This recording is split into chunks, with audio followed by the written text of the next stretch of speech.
Hey ladies and gentlemen, my name is Stuart Nguyen with Billionaire Blogs, and here I have David Agnew, and he is with Hyundai. So right now we are talking about Hyundai Mobis. So this is something that's upcoming, and he's going to talk to you about this. So if you could give us a couple of words and generally describe what you're doing.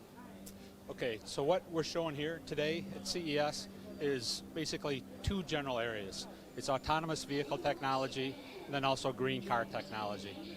The autonomous vehicle technology, Mobis has vast experience in that area with the sensors, the steering units, the brakes, everything that it takes to put an autonomous vehicle together. This is a key strategic area for us. Then also the green car technology, which is behind us here. Mobis is currently providing almost all of the equipment, hardware, technology needed for hybrid vehicles as well as fuel cell vehicles. We're one of the few suppliers that has technology on the road for fuel cell vehicles. Cool, and talking about the automated driving, we just watched a presentation over there, and it was a short, like 5-10 minute video about how Mobis worked. So one thing that really appealed to me was the fact that you could switch between automated and manual driving. So if you could talk to me, like, how did you guys come up with that, and how does the system manage to switch without becoming confused or anything?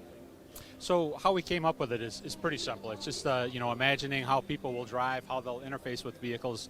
A vehicle is going to have more value if it can operate in more modes. So you can sell it to a private person who wants to drive, and it can also be used by somebody who doesn't want to drive. So that's the main idea behind that.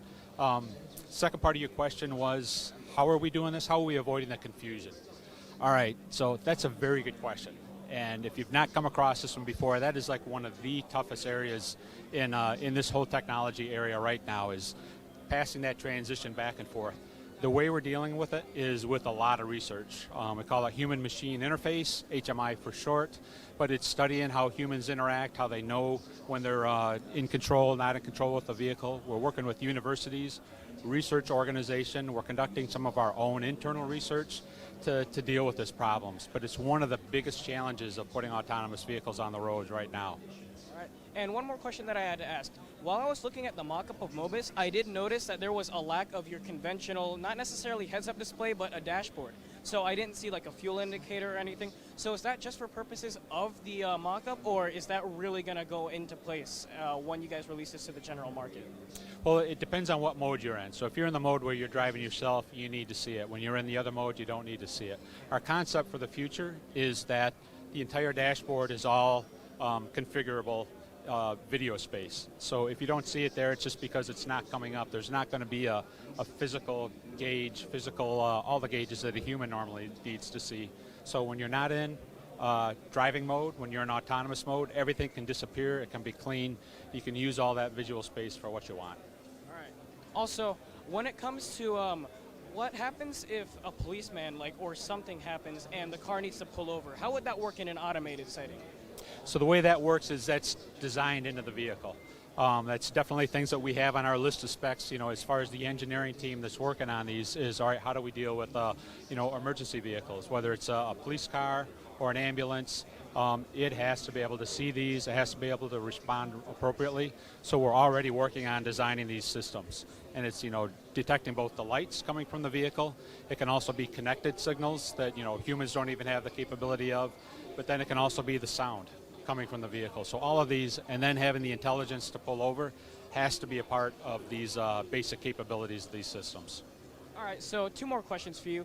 Firstly, how long do you expect until this product is released onto the mainstream market? So a product where the vehicle's actually driving itself with no human control, I always don't like putting the number out there, but my best guess is 2025. 2025. Yeah, if we can do it sooner than that, we're going to. We've got ideas on how we could, but I think the market, you're going to start seeing it. It's the message for people who are looking for it as when can they buy it. I think the best guess is 2025. And final question, what do you think is the estimated price point? Because I understand with this kind of product, you would want to make it accessible to as many people as you could. So what kind of price point are we looking at, and how are we trying to balance features with cost? So it's not an easy question, and it's not a single answer to it. So there's different versions. If you have say a taxi style vehicle, so like a Uber type configuration, you can afford to put a lot more technology into it. Have a completely different design. But if you're trying to sell a vehicle to somebody who's going to buy it for their own personal use, then that price point has to be a lot different. It's orders of magnitude different. So the way we're looking at it is we are walking up the technology curve with adding safety.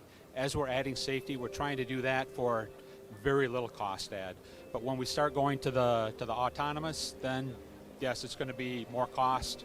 How much that is, again, I can't say at this point, but we think it's going to be in a realm that's going to be add value to somebody's transportation experience to pay that cost for it. Well, that was pretty much it. I have to say I'm really impressed with this because I remember like when I was younger, I used to see all this kind of stuff like, well, we're finally getting there, but we're not there yet.